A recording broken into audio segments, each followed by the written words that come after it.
Hey everybody, what is going on? I'm Maximus Rex, and this is Big Baby Reviews. Today is Friday. McFarlane reviews are over as I've exhausted all my McFarlane issues in my collection. And before we move on to the next kind of regular artist that we're going to be reviewing, on Fridays, I thought we'd take a look at this issue, which kind of fits in between Todd McFarlane and the next artist that we're going to be looking at. Hint, hint, you might already have a good idea of who that is, but you'll find out next week exactly who is going to be reviewed for the next few months at least.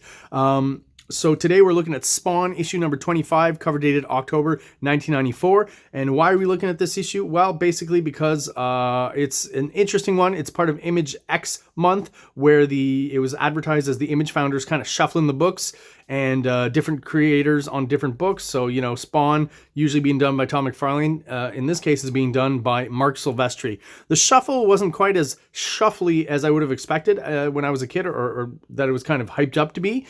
Basically, it ended up being, out of the 6 participating, kind of 2 creators pairing up and just switching books. So, for example, Silvestri is doing Spawn this month. McFarlane's doing Cyberforce. Jim Valentino's doing Youngblood. Rob Liefeld is doing Shadowhawk.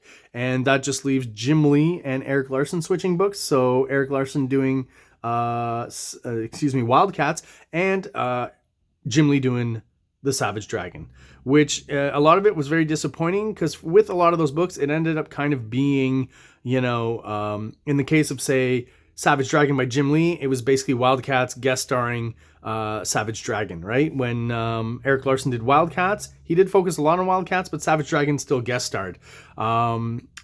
From what I've seen from the Shadowhawk issue that Rob Liefeld did, it's pretty much some Rob Liefeld Shadowhawk, but also mixed in with some extreme characters.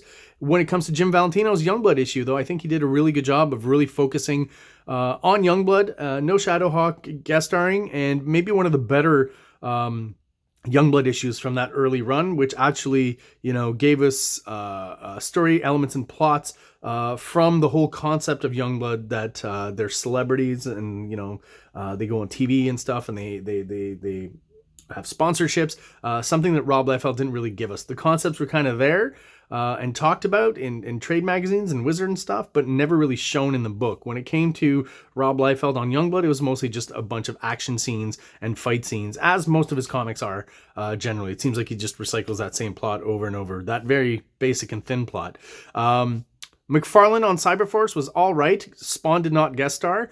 I just feel like he had a lot of help when it came to the art. Greg Capullo helps out. He's got a different bunch of inkers, so I don't really feel like it was a high priority for McFarlane. And around this point, he's starting the Todd Toys company, which will become McFarlane Toys. So definitely his attention is elsewhere, I feel. With Marc Silvestri doing Spawn, though, I think he does a really good job.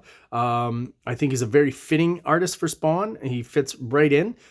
His art style, as you can see from this cover, is a little less West Coast than usual. He's still doing some of that familiar hatching, but I feel like he's channeling a little bit more of the Spawn textures and vibe art-wise in this issue, which is cool. So, if Greg Capullo for some reason hadn't been available, and maybe Marc Silvestri would have been into drawing Spawn, I don't think that would have been a bad thing. I think he does a really good job artistically overall.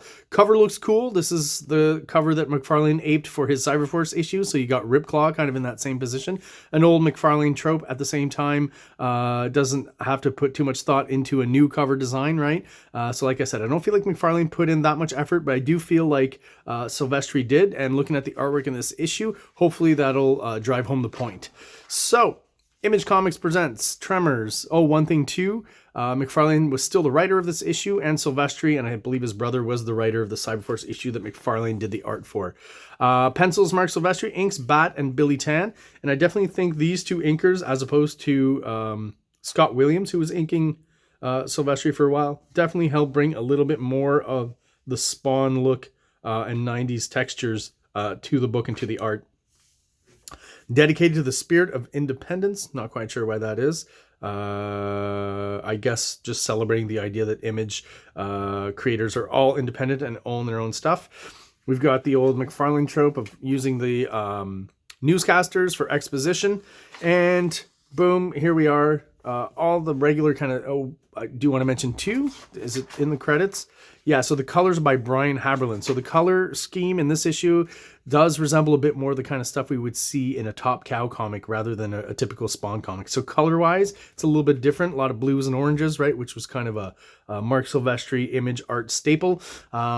But as far as the settings and stuff, does a really good job of reminding us where Spawn lives in the alleys, right? All the depictions of the bums here are pretty darn good. And like I said, texture-wise, I recognize the Silvestri, but I do feel like he's channeling a little bit of that McFarlane energy and some of the cartooniness as well in some of the shots, like with this character here.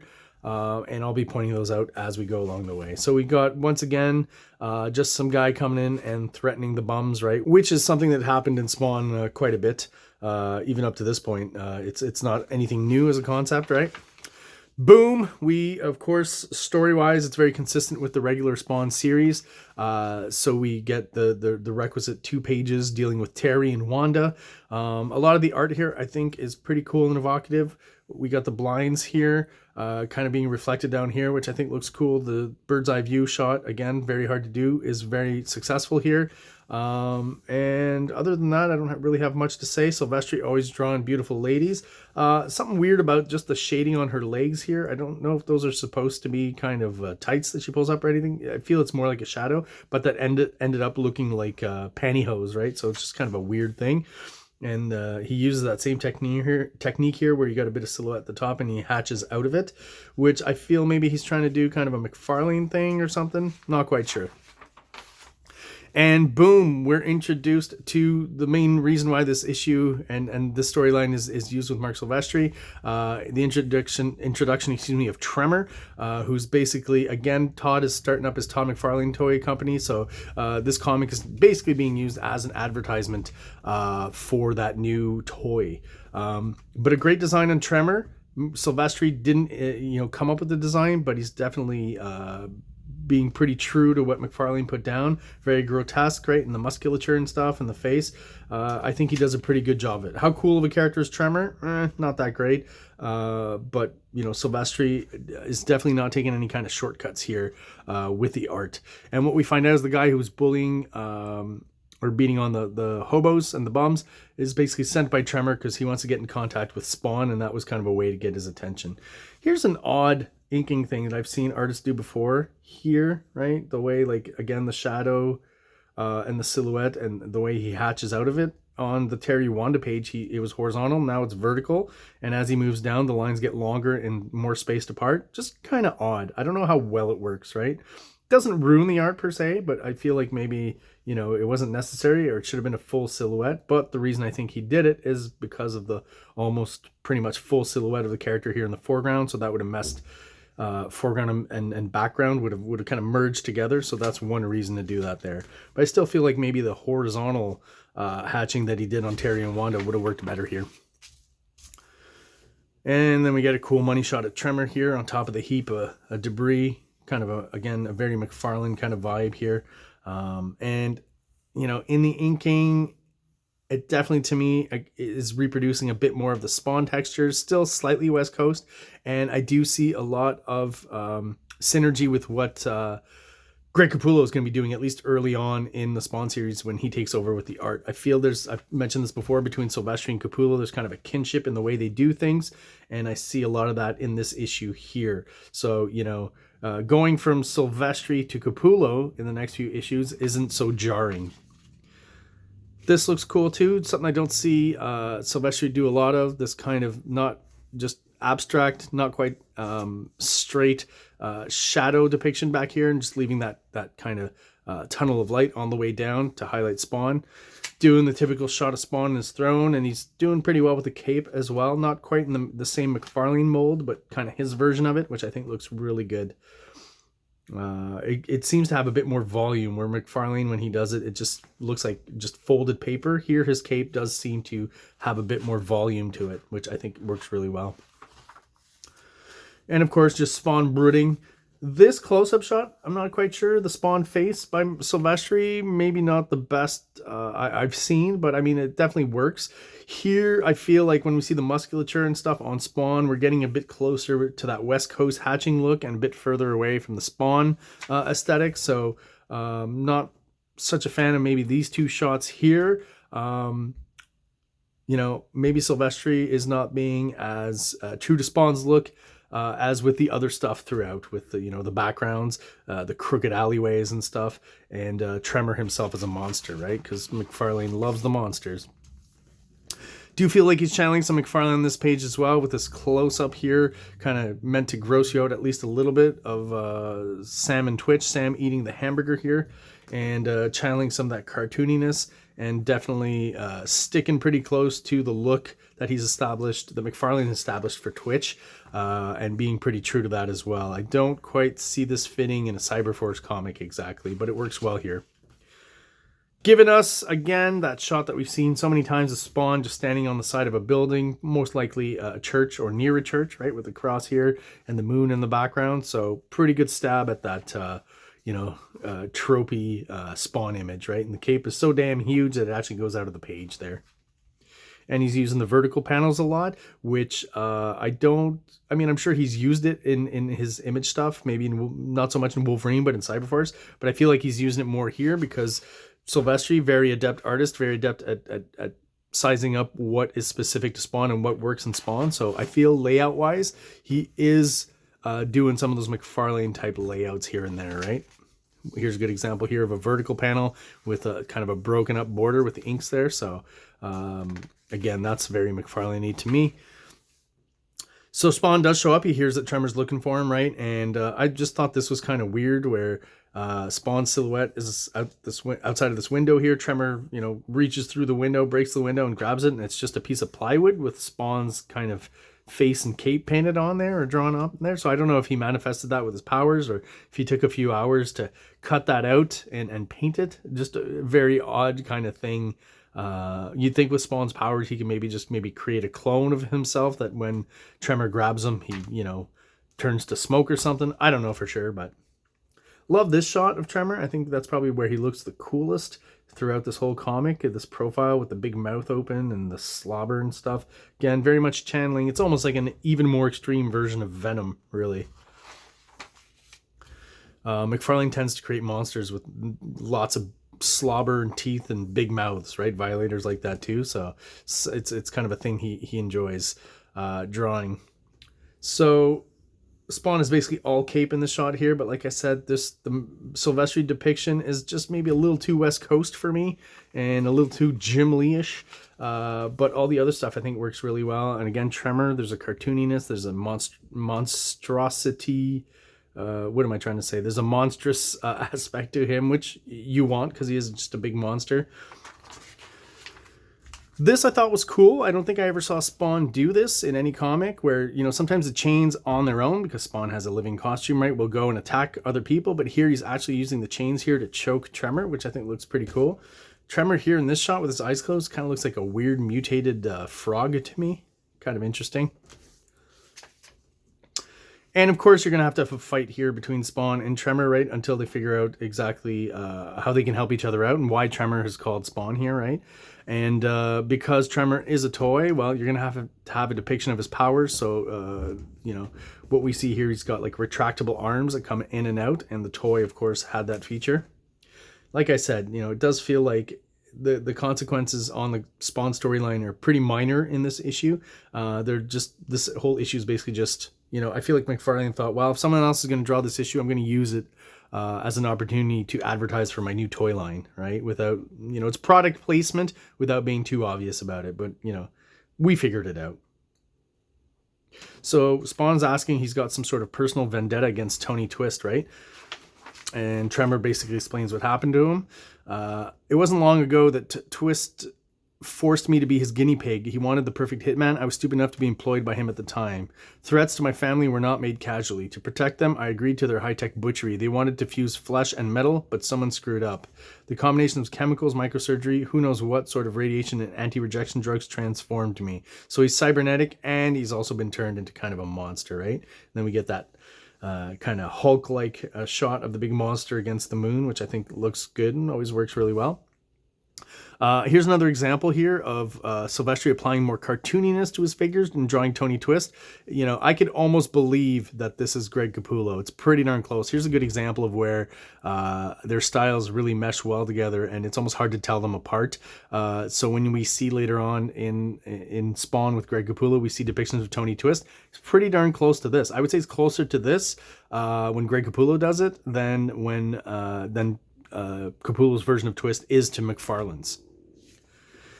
And so, you know, after that short fight, the issue just kind of ends with a whimper where Spawn just kind of goes off and off camera finds the information that Tremor's looking for, right? And basically hands him a file. We don't know where he got it exactly or how he got it, but he's gotten Tremor the information he wants. So Tremor's going to leave him alone and go off on his own little path and destiny, which I don't know. Maybe later on in the Spawn series, this will be resolved somewhat. I do think Tremor makes an appearance later on. So once I get up to the point where I'm reviewing those issues, obviously we'll be able to see what's been happening with Tremor up to that point. And then we're just kind of left with a headshot of Spawn here. Very much more, like I said, West Coast than McFarlane-ish, but still looks pretty cool here. And that is it for this issue. Great art from Silvestri overall. And like I said, if he had taken over Spawn instead of Greg Capullo, I wouldn't have been sad, and hopefully his version of Spawn would have become a little less West Coasty and a little more in the McFarlane mold, just like Greg Capullo did when he became the artist. Yeah, this whole changing of issues, and you know, I'll cover this a bit more specifically when eventually I do the Capullo reviews, because he's very much involved in that. And there you go. Of course, you've got the ad for Spawn Toys, right? And Tremor wasn't part of that first round, right? So I guess he's part of the second round. But definitely, you know, maybe this was, again, some sort of testing ground for Tremor to see if people were interested in the character and if it was worth making a toy out of him. Of course, you know, McFarlane, once he puts out that first line of toys, has tremendous success with it. So at that point, especially with the second wave of characters, I guess any characters he's got, he can turn into toys and not worry too much about sales, because sales are good and people are buying because the toys are very well designed and a lot more detailed at that time than most of the toys that were out from the other companies.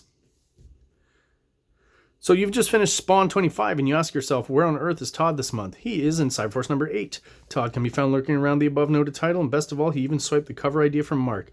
And I think he was so last minute with the artwork, they didn't even have anything to use in the ad of McFarlane doing Cyberforce, and that's why we get this artless ad, which I've mentioned before, especially when you're advertising for comic books. It's almost a sin to not at least have one or two smaller images or one big image, right? It's a visual medium, so to sell a comic book just with text is a little sucky. I definitely think it's probably because at this point when they were getting this ready, McFarlane hadn't even completed any of the art for that issue yet. So I could be wrong, but I feel like that's probably what happened. This bad resolution advertisement for Pitt, not even colored, so another kind of hastily put together ad. At least there's some artwork. The power struggle rages as Pitt closes in on Timmy and his unknown abductors. What gives with this kid? I've read the Pitt series, not quite sure exactly where that fits in. And again, it doesn't give you an issue number, so it's kind of a general blanket statement that maybe doesn't even happen in the actual plotline in the series. But hey, you got a cool image of Pitt really angry, and I guess they assume at that point that that's all they need to sell the book, right? All right, guys, there you go. That is my review of Spawn number 25, looking at Marc Silvestri art on that title.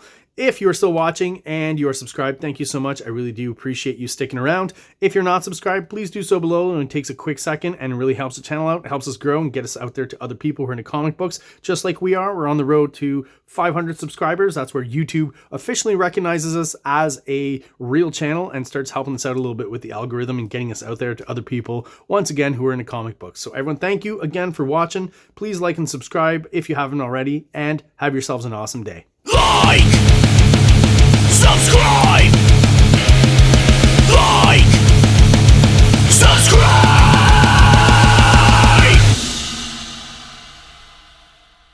King Comics presents Big Baby, Volume 1, Issues 1 to 13, 204 pages of story and art. King Comics also presents Star Crasher one-shot, 32 pages, cosmic sci-fi surrealist adventure. You can find these fine comics at KINGCOMICS.CA, at MaximusRex13 on Instagram, or on Facebook, MaxRex or Big Baby.